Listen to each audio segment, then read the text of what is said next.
Honorable Chief Minister KTR Garu has been guiding, has been telling us, especially the industries and technical education departments to be more precise, to ensure that whatever is being taught in our educational institutions today is in alignment with the needs of the industry. In fact, he's been telling us, he's been guiding us to study the models adopted in Europe, more particularly in Germany, in Austria, and other places, where each and every student actually is given industry exposure while they're actually learning, while they're actually enrolled in an educational institution. I'm delighted that Naveen Mittal and my friend here, Dr. Venkatramana, Professor Venkatramana Garu, who's the Higher Education Council's Vice Chairman, all of them have actually come out with a new model, which I'm truly proud of, because Vagish was explaining to me how Alpla took the lead, went around to the polytechnic institutions around this area, identified and received applications from about 400 students, eventually went through a process, shortlisted and finalized about 30 students who are now being trained as part of Alpla, the new plant. And those 30 are not only going to be gainfully employed, but in fact, in normal circumstances where they would have possibly been paid a salary of 15,000 to 20,000 per month, after this training, what Vagesh was telling me is that they would actually be gainfully employed with almost double what they would typically get. So my compliments to Vagesh, my compliments to Naveen, my compliments to the entire team of Alpla on doing this and becoming a role model for the rest of the industry. I think the most important aspect when it comes to industrialization in any state is firstly decentralization of the activity. While we have numerous industries interested in setting up factories, interested in setting up their new units around Hyderabad, in Sangareddy, in Medchal, in Rangareddy, I think it's equally important to have more and more industries come in the rural hinterland of Telangana. We need factories in Vanparthi, we need factories in Mancherial, we need factories in Kottagudem, the far nook and corner of Telangana. And to that effect, Honorable Chief Minister has been guiding us, has been directing us in fact, and has been ensuring that along with the growth of Telangana in the primary sector in agriculture, which has grown tremendously over the last 8 years, the contribution of primary sector in Telangana has risen into the GSDP by almost 5%. వ్యవసాయం మన రాష్ట్రంలో కొత్త పుంతలు తొక్కుతూ వ్యవసాయ విస్తరణ ఏదైతే జరుగుతూ ఉందో, కొత్తగా మిషన్ కాకతీయ చెరువులు బ్రహ్మాండంగా చేసుకోవడం వల్ల, కాళేశ్వరం లాంటి ప్రాజెక్ట్స్ కట్టుకోవడం, పాలమూరు రంగారెడ్డి ఎత్తిపోతల పథకాన్ని కూడా వేగంగా పూర్తి చేసే ప్రయత్నం, సీతారామ లాంటి ఎత్తిపోతల పథకాలు, గతంలో పెండింగ్లో ఉన్న ప్రాజెక్టులన్నింటినీ కూడా రన్నింగ్ ప్రాజెక్టులుగా మార్చి వాటిని పూర్తి చేయడం వల్ల ఈరోజు తెలంగాణలో 5 రకాల విప్లవాలు మన కళ్ళ ముందే సాక్షాత్కరించబోతా ఉన్నాయి. అందులో మొట్టమొదటిది మీకు తెలుసు, సస్య విప్లవం అంటే గ్రీన్ రెవల్యూషన్. ఈ సస్య విప్లవంలో భాగంగా తెలంగాణలో వ్యవసాయ ఉత్పత్తులు, ఆహార ధాన్యాలు, వాటి దిగుబడులు ఎంత పెరిగినాయి అంటే స్వయంగా భారత ప్రభుత్వమే మేము ఇంకా కొనలేము అని చేతులు ఎత్తేసే స్థాయికి ఇవాళ తెలంగాణలోని ధాన్యం ఉత్పత్తులు పెరుగుతూ ఉన్నాయి. There was a time when Punjab and Andhra Pradesh, the United State of Andhra Pradesh, were called the granaries of India. But today I'm proud to share with you, Telangana has in fact surpassed many other states, even though it's a new state, and has become a leading producer of paddy in the country, right after Punjab. మన దగ్గర ధాన్యం ఎంత ఉత్పత్తి అవుతా ఉంది అంటే ప్రస్తుతం బ్రహ్మాండంగా ఎక్స్పాన్షన్ ఎంత పెద్ద ఎత్తున పెరిగిందంటే లక్షల ఎకరాల్లో కొత్తగా సాగులోకి రావడం, వ్యవసాయం పండుగలా మారి ఈరోజు 24 గంటల కరెంట్ అనండి, రైతు బంధు లాంటి కార్యక్రమం అనండి, అదేవిధంగా చెరువులు బాగా చేసుకోవడం, కొత్తగా నీళ్లు అందుబాటులోకి రావడం, వీటన్నిటి వల్ల రైతుల్లో వచ్చిన ధీమా వల్ల ఈరోజు వ్యవసాయ ఉత్పత్తులు బాగా పెరిగినాయి. అయితే ముఖ్యమంత్రి గారు మాకేం చెప్తా ఉన్నారంటే ఈ గ్రీన్ రెవల్యూషన్ సంతోషమే, కానీ ఆ గ్రీన్ రెవల్యూషన్ నుంచి ఆహార శుద్ధి కేంద్రాలు అంటే ఫుడ్ ప్రాసెసింగ్ ఇండస్ట్రీ కూడా పెద్ద ఎత్తున రావాలి, agro based industry, agro processing industry కూడా రావాలి. అది ఎవ్రీ నూక్ అండ్ కార్నర్లో తెలంగాణలో మారుమూల జిల్లాలు ఏవైతున్నాయో గద్వాల్ కానీ, వన్పర్తి కానీ, ఆదిలాబాద్ కానీ, ఆసిఫాబాద్ కానీ, కొత్తగూడెం కానీ, మన సూర్యాపేట కానీ నల్గొండ కానీ ఎక్కడ మొత్తం అన్ని ప్రాంతాల్లో రావాలి అనే ఉద్దేశంతో స్పెషల్ ఫుడ్ ప్రాసెసింగ్ జోన్స్ అనే పేరిట 10,000 ఎకరాల్లో స్పెషల్ ఫుడ్ ప్రాసెసింగ్ జోన్స్ కూడా పెట్టుకుంటా ఉన్నాం. గ్రీన్ రెవల్యూషన్ ఒకటైతే రెండవ రెవల్యూషన్ మన కళ్ళ ముందే రాబోతున్నది, వస్తున్నది. నేను చెప్పడం కాదు, ఇది భారత ప్రభుత్వం స్వయంగా చెప్తా ఉంది. Telangana today is the number 1 state in India for inland fisheries. ఒకప్పుడు తెలంగాణలో చేపలు అంటే చాలా తక్కువగా దొరికేది. చేపలు రొయ్యలు అంటే కోస్తాంధ్రలో మాత్రమే ఉంటాయి అనే పరిస్థితి. కానీ ఈరోజు 46,000 చెరువులు కుంటలు ఎప్పటికప్పుడు బ్రహ్మాండంగా వాటిని నింపుకునే ఒక వ్యవస్థ, మిషన్ కాకతీయతో వాటిని మనం బ్రహ్మాండంగా మరమ్మతులు చేసుకున్న తర్వాత ఇన్లాండ్ ఫిషరీస్లో అంటే ఫ్రెష్ వాటర్ ఫిష్ కూడా తెలంగాణ అగ్రభాగాన ఉంది. ఇన్లాండ్ ఫిషరీస్లో కూడా ఈరోజు నెంబర్ 1 స్టేట్ అని నేను చెప్పడం కాదు, భారత ప్రభుత్వమే స్వయంగా చెప్తా ఉంది. ఫిషరీస్ వల్ల ఆక్వా వల్ల వచ్చే బ్లూ రెవల్యూషన్తో, నీలి విప్లవంతో చాలా పెద్ద ఎత్తున మనకి ఆక్వా పరిశ్రమ కూడా రాబోతా ఉంది. కొత్తగా మనం కట్టుకున్న రిజర్వాయర్, అది రాజరాజేశ్వర సాగర్ కావచ్చు, మల్లన్న సాగర్ కావచ్చు, కొండపోచమ్మ సాగర్ కావచ్చు, అక్కడ పాలమూరులో రాబోయే కరివెన, ఉద్దండాపూర్, ఏదుల, ఇంకా ఇతర నార్లాపూర్ లాంటి రిజర్వాయర్లు కావచ్చు. వీటన్నిటిని సమాహారంగా చూసినట్టయితే తెలంగాణలో మన కళ్ళ ముందే భారతదేశానికి సరిపడే విధంగా, అదేవిధంగా ఇతర దేశాలకు కూడా ఉత్పత్తి చేసే స్థాయికి, ఉదాహరణకి మొన్న కంపెనీ వచ్చింది అమెరికా నుండి, ఫిషిన్ అనే కంపెనీ. వారు వచ్చి 1000 కోట్ల పెట్టుబడితో ఇక్కడ తిలాపియా అనే చేపను వృద్ధిలోకి తీసుకొచ్చి దాన్ని మొత్తం 100% ఎక్స్పోర్ట్ ఓరియంటెడ్గా అమెరికాకు తీసుకెళ్లాలనే ప్రయత్నం చేస్తూ ఉన్నారు. సో ఈ రకమైన నీలి విప్లవం కూడా తెలంగాణలో మన కళ్ళ ముందే సాక్షాత్కారం కాబోతా ఉంది. మూడవది శ్వేత విప్లవం, white revolution. Now there was a time when Vijaya dairy, which is the government arm for dairy development in Telangana and Andhra Pradesh, actually went sick.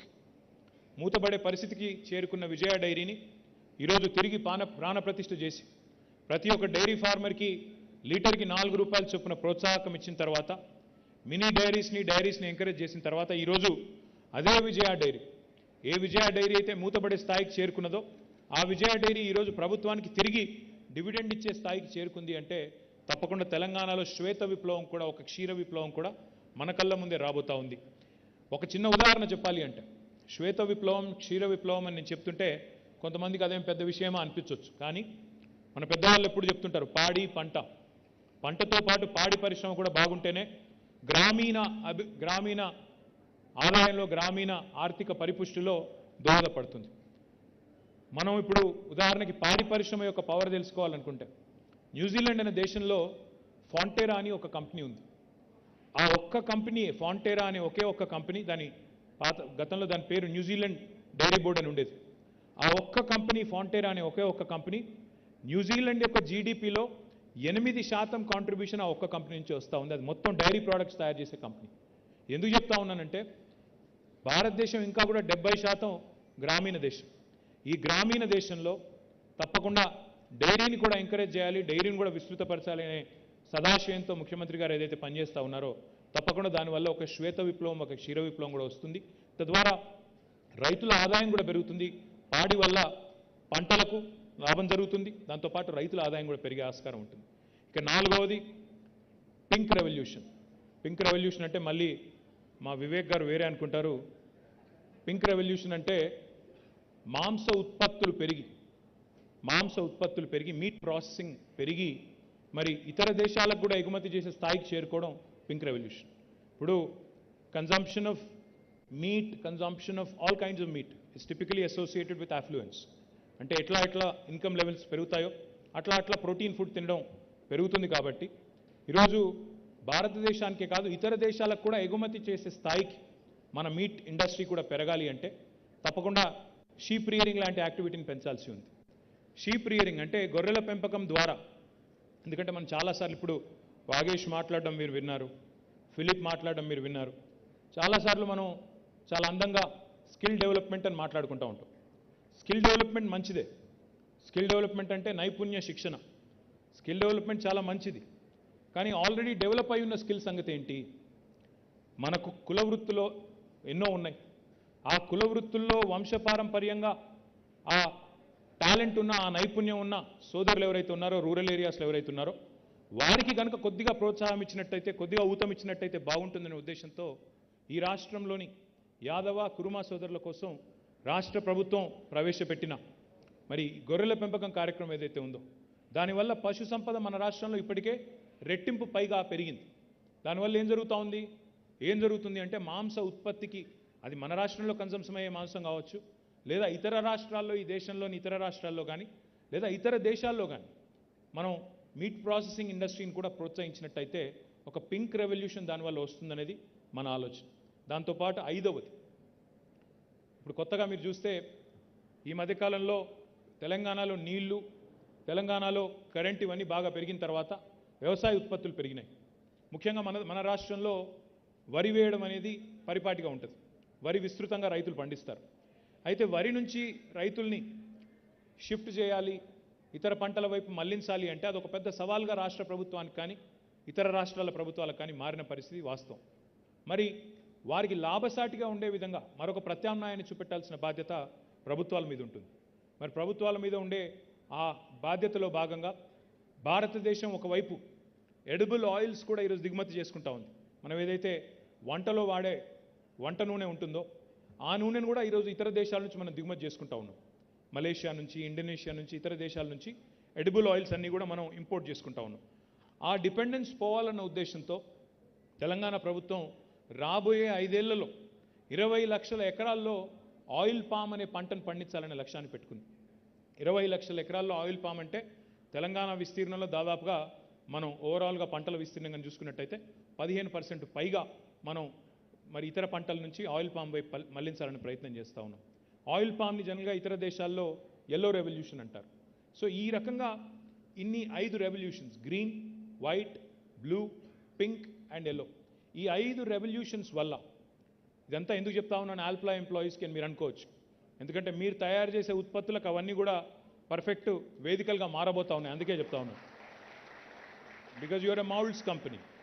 మరి మౌల్డ్స్ తయారు చేసే కంపెనీకి కొనుగోలు చేసే శక్తి ఉండే మ్యానుఫ్యాక్చరర్స్ ఎవరైతే ఉంటారో ఆ మ్యానుఫ్యాక్చరింగ్ రంగం పెరిగితే తప్ప మనకి కస్టమర్ ఉండడు. కాబట్టి ఇవన్నింటికి తెలంగాణలోని 33 జిల్లాలు వేదికలు కావాలని మనస్ఫూర్తిగా మేమందరం కూడా కోరుకుంటా ఉన్నాం. I compliment Alpla because, as Vagish pointed out, as Philippe pointed out, they've already invested 600 plus crores in Telangana. And I'm delighted because Honorable Chief Minister keeps telling us, your existing investor is your biggest brand ambassador. ప్రస్తుతం ఉన్న investor, మీ రాష్ట్రంలో ఉన్న investor కనుక సంతోషంగా ఉంటే వాళ్ళే 10 మందికి చెప్తారు రాష్ట్రంలోని పరిస్థితి బాగుంది, ఈజ్ ఆఫ్ డూయింగ్ బిజినెస్ బాగుంది. ఈజ్ ఆఫ్ డూయింగ్ బిజినెస్ కంటే కూడా పీస్ ఆఫ్ డూయింగ్ బిజినెస్ చాలా ముఖ్యం. ఈ రాష్ట్రంలో వేధింపులు లేవు. ఈ రాష్ట్రంలో బిజినెస్ మెన్కి వేధింపులు లేవు. అనవసరపు ట్యాక్స్ దాడులు లేవు. అనవసరపు హరాస్మెంట్ లేదు. రాజకీయంగా మాతో ఉన్నా వేరే ఉన్నా ఎలాంటి ఇబ్బందులు ఇక్కడ లేవు. ఈ రాష్ట్రంలో ఎట్లాంటి వేధింపులు కానీ ఎట్లాంటి నాన్ సెన్స్ కానీ ఈ రాష్ట్రంలో లేదు. Peace of doing business is extremely important. Cost of doing business is equally important. Lowering the cost of doing business, ensuring that we continue to improve the quality of doing business.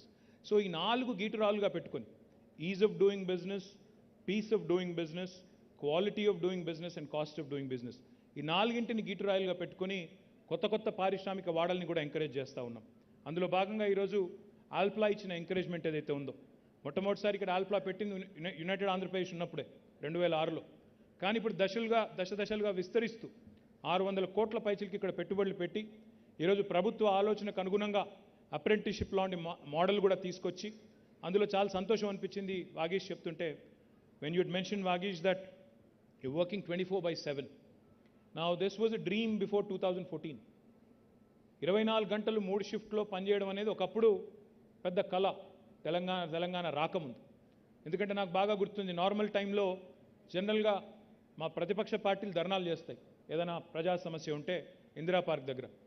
కానీ 2014 ముందు ఈ రాష్ట్రంలో పరిస్థితులు ఏంటి? పారిశ్రామికవేత్తలు కూడా Indira park దగ్గర ధర్నా చేశారు. కరెంట్ ఇవ్వండి, 3 షిఫ్ట్లు నడుపుకుంటాం, కావాలంటే రేట్ ఎక్కువ పెట్టండి, కానీ కరెంట్ ఇవ్వండి అని ధర్నాలు చేసే దుస్థితి. ఈరోజు సంతోషం ఎక్కడ అనిపించింది అంటే వాగీష్ దీక్షిత్ గారు చెప్తుంటే 3 షిఫ్ట్లో నడుస్తూ ఉంది పరిశ్రమ. అందులో రాత్రిపూట కూడా అమ్మాయిలు పనిచేస్తూ ఉన్నారు, ఇంజనీర్లు పనిచేస్తూ ఉన్నారు. వారిని ఇక్కడి నుంచి నేరుగా ఇంటి దగ్గర దిగబెడుతున్నాం, ఇంటి దగ్గర ఎక్కించుకొని మళ్ళీ ఇక్కడ తీసుకొస్తున్నామని చెప్పినప్పుడు చాలా సంతోషం అనిపించింది. Thank you Vageesh, thank you. It goes a long way. It's a great message. See, people talk about women empowerment, people talk about a lot of things. But to actually preach is easy. Practicing it is very, very difficult. I compliment Vagish and the entire team of Alpla on making this happen. And I hope you become a role model for the rest of the industry as well. Because Telangana is a peaceful state. Telangana is a state where everybody is at peace. And Telangana is one state which encourages more and more such innovation.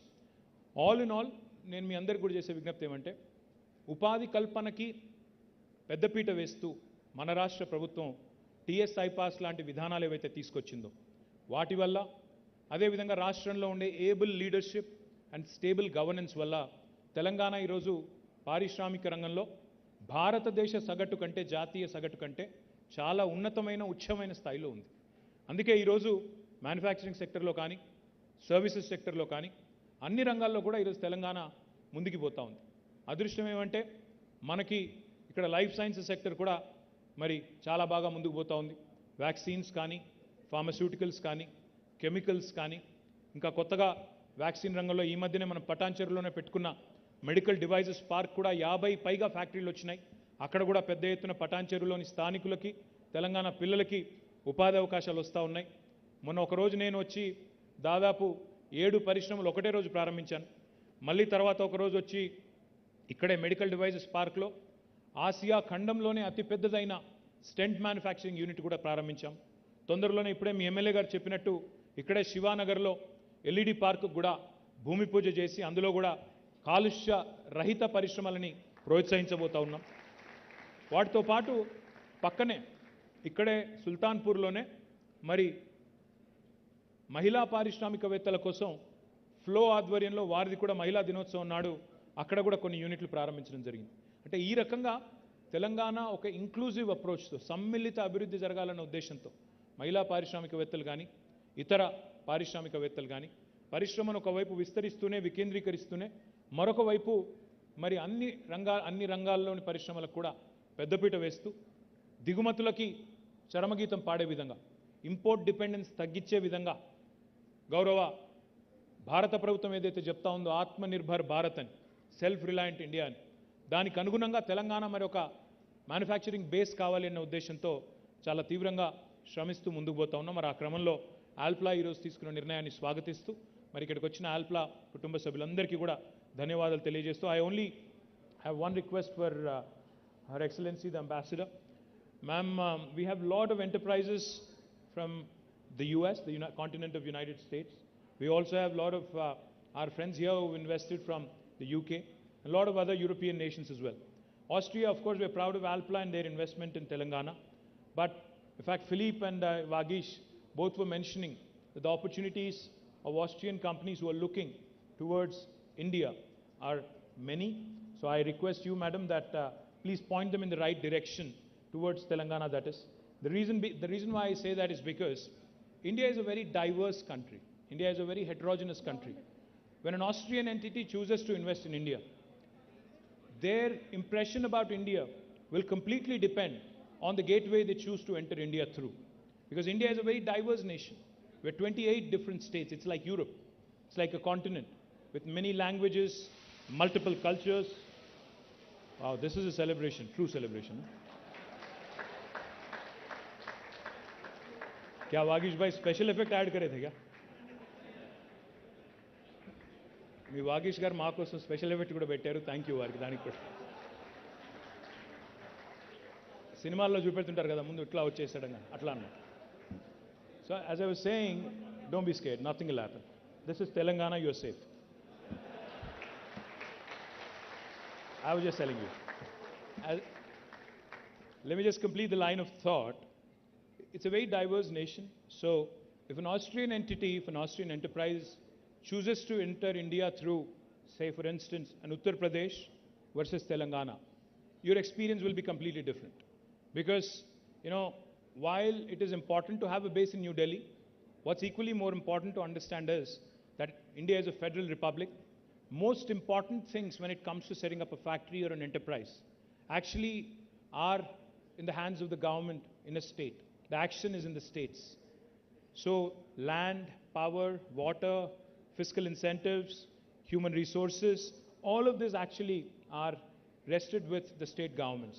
While it's equally important to engage with Government of India, what's even more important is to engage bilaterally with the states in India. So therefore, my request to you, Madam Ambassador, is give us an opportunity to also pitch to Austrian investors who are looking at India. Let's make Telangana the gateway for Austrian investors into India, and they will have as beautiful an experience as Alpla has had over the last 16 years. I thank you once again, and compliments to the entire family of Alpla. Jai Telangana, Jai Hind. Thank you very much, sir. It was really motivating and inspiring, and I'm sure you have enlightened the young pillars of our society. Thank you once again. May I now invite Ms. Shobha Dixit to please give away the vote of thanks.